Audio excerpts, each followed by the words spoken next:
Good morning ആൾ. Market ഏകദേശം 5 point plus ആയിട്ടാണ് നിൽക്കുന്നത്. ഏകദേശം സമയം നോക്കുകയാണെങ്കിൽ 8 മണിയാണ്. 8 AM ഒരു 5 പോയിൻറ്റ് പ്ലസ് ആണ്. ബേസിക്കലി മാർക്കറ്റിൽ ഒരു ഹെവി അപ്പ് ഷിഫ്റ്റാണ് നമ്മൾ പ്രതീക്ഷിച്ചെങ്കിലും അത് ഉണ്ടായിട്ടില്ല. ഇതുവരെയും ഒരു ഗുഡ് ന്യൂസാണ് വന്നേക്കണേ. ചൈനയുടെ താരിഫ് ഏകദേശം ധാരണയായി എന്നുള്ളൊരു ന്യൂസ്. അപ്പോൾ അതിനൊരു ഹൈപ്പാണ് വരേണ്ടത് മാർക്കറ്റിൽ. അതുപോലെ തന്നെ ഇന്ത്യയുടെയും ഈ ആഴ്ച തന്നെ തീരുമാനമാകുമെന്ന് പറഞ്ഞതും ഒരു നല്ല ന്യൂസായിട്ട് എടുക്കേണ്ടതാണ്.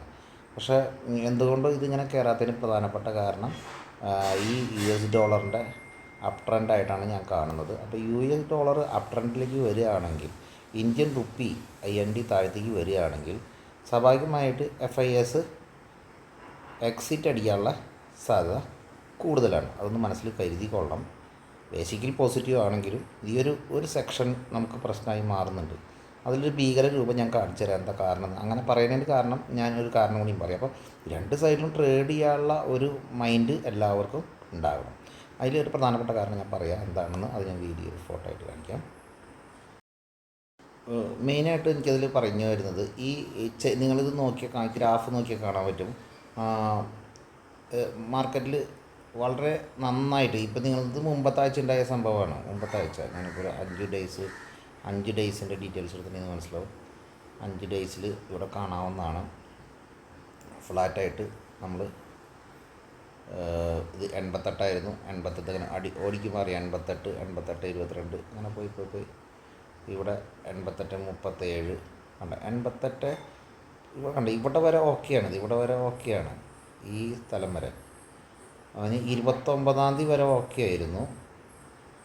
അതിനുശേഷം പെട്ടെന്ന് 29 തീയതി കഴിഞ്ഞ് 30 തീയതി ഇന്നലത്തെ വന്നപ്പോഴേക്കും പെട്ടെന്നൊരു എന്താ പറയുക, കൂടുതൽ സ്പീഡിലുള്ളൊരു ഹൈക്ക്. ഇവിടെ നിന്ന് അങ്ങോട്ട് ഷാർപ്പായിട്ട് അപ്പ് ട്രെൻഡ് വരുന്നു. ഷാർപ്പ് അപ്പ് ട്രെൻഡ് വന്നിട്ട് ഇന്നിപ്പോൾ 31 തീയതിത്തെ ഡേറ്റിലാണല്ലോ നമ്മൾ പറയുന്നത്. ആ ഡേറ്റിൽ 88.65.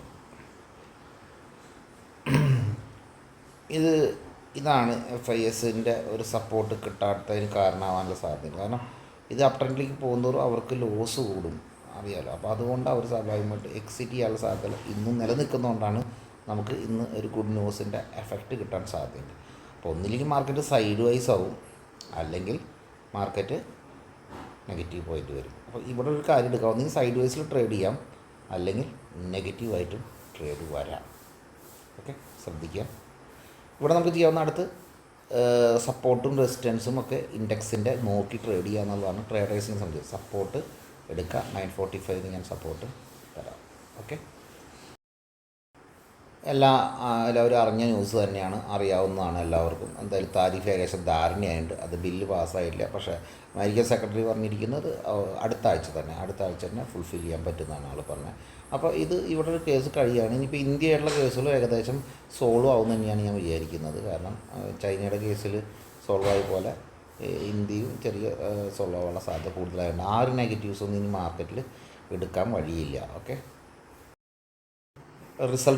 സാധാരണ റിസൾട്ട് കലണ്ടർ ഏകദേശം 13 തീയതി ഏകദേശം ഈ 13 തീയതി റിസൾട്ടുകൾ വരുന്ന മാസം റിസൾട്ടുകൾ 13 തീയതി ഏകദേശം ഫില്ലാവും. ഏകദേശം ഒരു 8 തീയതി ആകുമ്പോഴേക്കും ഓൾമോസ്റ്റ് ഒരു 80% റിസൾട്ടുകളും കഴിയും. അപ്പം അങ്ങനെ ഇരിക്കുമ്പോൾ ഈ റേഞ്ചുകളൊക്കെ ഒരു മാർക്കറ്റിൽ ഷഫ്ലിങ് ചെയ്യാൻ സാധ്യതയുള്ള ഏരിയകളാണ്. മാർക്കറ്റിൽ ഷെയർസ് ഷഫ്ലിങ് എന്ന് ഉദ്ദേശിച്ച് ഓരോ കമ്പനിയിൽ നിന്ന് വേറെ കമ്പനിയിലേക്ക് ചേഞ്ചസുകളൊക്കെ ഇങ്ങനെ സംഭവിക്കുന്ന സമയമാണ്. അപ്പോൾ പോർട്ട്ഫോളിയോ ഷഫ്ലിങ് നടക്കുന്ന സമയങ്ങളാണ്. സാധാരണ ഈ മാർക്കറ്റ് ഇവിടെ കിടന്നിട്ട് റൗണ്ട് ചെയ്യാനുള്ള സാധ്യത വളരെ കൂടുതലാണ്. എന്നാൽ നെഗറ്റീവ് ന്യൂസുകൾക്ക് വേഗം റിയാക്ട് ചെയ്ത് കൊടുക്കും താഴത്തേക്ക്. എന്നാൽ അപ്പിലേക്ക് പോകാൻ എപ്പോഴും ഷഫ്ലിങ് നടക്കുന്നതുകൊണ്ട് തന്നെ ട്രെൻഡ് മോശമായിരിക്കും. അപ്പോൾ സൈഡ് വൈസ് മാർക്കറ്റാണ്. രണ്ട് സൈഡിലേക്കും ഓപ്ഷനിൽ കളിക്കുന്നത് നല്ലതാണ്. രണ്ട് സൈഡിലേക്കും കളിക്കുക, അങ്ങോട്ടും ഇങ്ങോട്ടും ട്രേഡിങ് ഓപ്ഷൻസ് എടുക്കുക. അതുപോലെ താഴത്തേക്ക് വരുമ്പോൾ നല്ല ഫാസ്റ്റ് ട്രാക്കിൽ താഴത്തേക്ക് വരാൻ ശ്രമിക്കും. എന്നാൽ മുകളിലേക്ക് പോകാനുള്ള സ്പീഡ് കുറവായിരിക്കും.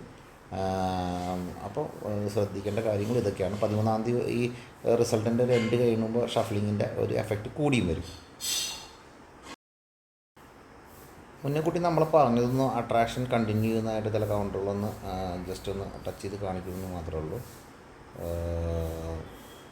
അതുപോലെ തന്നെ പ്രധാനപ്പെട്ട ചില കൗണ്ടറുകളുടെ മൂവ്മെൻറ്റ്സ് നമ്മൾ പ്രതീക്ഷിക്കുന്നതിനുള്ളൊരു എഫക്റ്റ് മാത്രം കാണിച്ചു എന്നുള്ളൂ. പല കൗണ്ടറിന് നമുക്ക് ലോങ് ടൈം ഹോൾഡ് ചെയ്ത് വെക്കാൻ പറ്റാത്തൊരു കൗണ്ടറുകളാണ് പലതും. അത് കാരണമാണ് അത് അങ്ങനെ കാണിക്കാൻ പറ്റാത്തത്, അല്ലെങ്കിൽ ടച്ച് ചെയ്യുന്നൊരു താല്പര്യക്കുറവ്.